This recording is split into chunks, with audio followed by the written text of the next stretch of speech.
d'accueillir en résidence à Montluçon 2 artistes au nom prestigieux. Il s'agit d'Elsa et de Margot Robio-Saroff. Elles ont travaillé assidûment pendant 2 jours intenses sur un thème choisi. Donc chaque artiste a choisi son thème. Est-ce qu'Elsa, tu peux me dire le thème juste en un mot? Ton thème.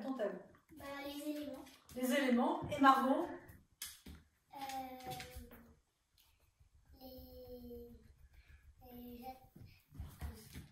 Les arcs-en-ciel. Voilà. Merci. Alors ce que je propose, c'est de révéler l'œuvre que l'artiste présentera au fur et à mesure. Nous avons 2 œuvres magnifiques. Nous commençons par Mademoiselle Elsa. Vous êtes d'accord? Donc nous allons révéler l'œuvre d'Elsa.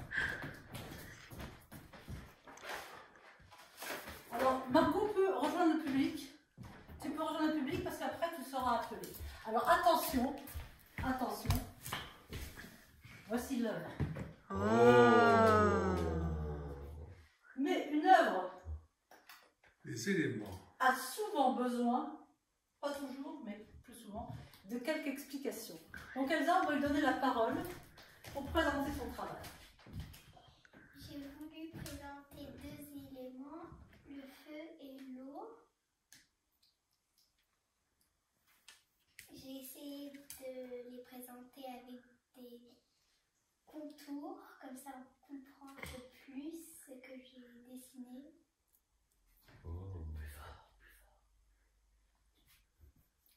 J'ai essayé de faire des détails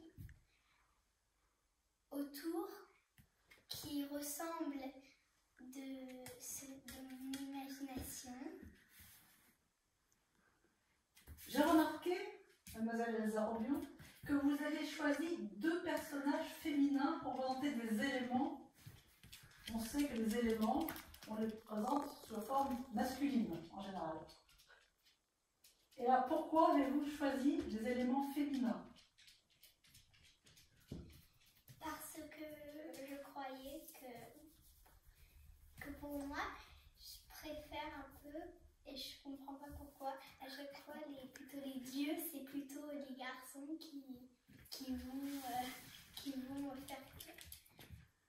faire la guerre, c'est plutôt les garçons qui font ça.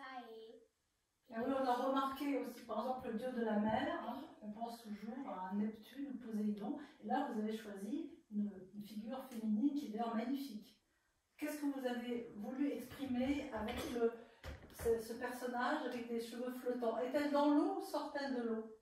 Elle sort de l'eau. Ce qui vous a permis de mettre en scène un autre élément qui est là, avec c'est le vent, je crois. Oui, le vent. Donc, de parler aussi, de mettre en scène l'élément air. Donc, nous avons l'eau et l'air. et le feu. Et le feu est à droite, voyons, avec cette couleur très chaude, n'est-ce pas? Vous pouvez parler du choix de vos couleurs pour le feu? Le feu, j'ai plutôt choisi le rouge. Et l'eau, j'ai plutôt choisi le bleu. Mais moi, je voyais un volcan là-dedans, au milieu de l'eau. Alors, vous parlez de l'eau ici, à gauche, un volcan? Oui. Est-ce que vous voyez un volcan? Non. Alors, qu'est-ce que c'est cette... Ça, Vous pensez à Santorin? c'est plutôt la forme autour quand on met le pied, il y a plutôt au lieu d'une boule, c'est plutôt des ronds autour. Mais il y a bien une lumière qui sort de... C'est en fait une femme qui sort de l'eau. C'est Une femme qui sort de l'eau. Avec sa chevelure blonde. Vous voyez, on pensait aussi à la sirène. Moi, je croyais que c'était un volcan qui sortait Ah, de mais l'eau. c'est une interprétation intéressante. Hein. Parce que le public a souvent sa propre vision. C'est intéressant parce que votre travail est un travail de dialogue avec le public. Donc, quand on puisse penser à un volcan, c'est très intéressant. Et cette figure en fait volcanique, pour moi, elle serait plutôt à droite. Ça, c'est une femme en colère. Elle est en colère. Non, c'est plutôt la mer. Moi, je la vois comme une femme en colère. Mais là, regarde, la violence, c'est le feu. Parce qu'elle sourit. Et tout bas, et qui jette tout par sa grande colère. Donc, c'est les plateaux qui volent, c'est tout ce qu'il y a dans la pièce vole. Bah écoutez, merci beaucoup. Elsa vraiment est très intéressée par votre interprétation des éléments. Alors maintenant, mademoiselle Elsa va rejoindre le public et on va laisser la place à Margot Robillon-Sarov que nous allons dévoiler maintenant l'œuvre.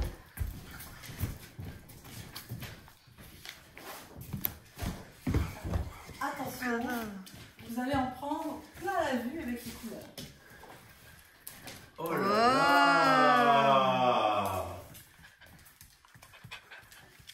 Je tiens à dire que les artistes ont travaillé dans la plus grande concentration sans susciter l'aide quelconque. Hein, c'est évident. Ah oui. D'ailleurs, nous ne pouvions pas aider. Alors, Margot, qu'est-ce que vous avez voulu représenter? J'ai pensé comment te faire. D'abord, je commençais par l'arc-en-ciel. Mais je disais, si tout le reste était blanc, ça allait être moche. Donc, j'ai ajouté un soleil. Mais après, je croyais que je voulais faire le ciel. Mais sur la peinture, je disais, est-ce que ce petit truc, je disais, je vais mettre un petit peu de marron pour faire un détail. Donc, Vous avez pensé à des étoiles? oui. Et vous pouvez expliquer, c'est une question technique que je me permets de poser, comment vous avez fait le ciel? Avec un pinceau? Vous avez utilisé un autre ustensile? Un rouleau. Ah, avec un rouleau. D'accord. Mademoiselle Margot Robillon-Sarov utilise différents matériaux et elle sait très bien manier le rouleau. C'est très très bien. Et vous avez eu, à l'origine, au début, vous avez pensé à autre chose. Vous êtes parti sur l'arc-en-ciel, vous aimez beaucoup les couleurs, mais vous avez pensé à un autre thème avant de commencer. Vous me l'avez dit. Vous pouvez peut-être le dire au public. Je commence d'abord par le rouge. Parce que je sais que c'est le commencement. Et puis je sais qu'après, c'est le orange. Puis, je savais que c'est... Avant, je faisais le bleu après. Mais comme il a fait... Si je faisais bleu mauve, encore. Donc je fais vert et puis jaune. Et puis bleu et puis mauve. Ah, nous sommes vraiment très étonnés de voir une œuvre aussi aboutie, très admiratif. Est-ce que le public voudrait poser quelques questions à l'artiste? Oui, alors là-haut à gauche, qu'est-ce que c'est? En haut à gauche. L'artiste a déjà expliqué. Là, Oui. en fait, moi, un petit peu des dessins, parfois, je fais ces petits trucs. Ah, vous voulez dire ceci? Non, en haut à gauche. Là. Oui. Voilà. Oui. Ça, en fait, parfois, moi, j'aime bien de faire un petit peu des yeux et une bouche sur le soleil, j'aime bien. Le soleil, qui est un personnage très positif, très sympathique, très gentil. Oui. Il fait un grand sourire. Et aussi, moi, comme je crois dans ma magicienne, il a de la lave et du feu, donc je fais du rouge et du jaune. Est-ce que l'artiste a répondu à la question? Oui. Et l'artiste a commencé à donner une explication sur ces petites pointes rouges qu'elle a mis au coin de son œuvre.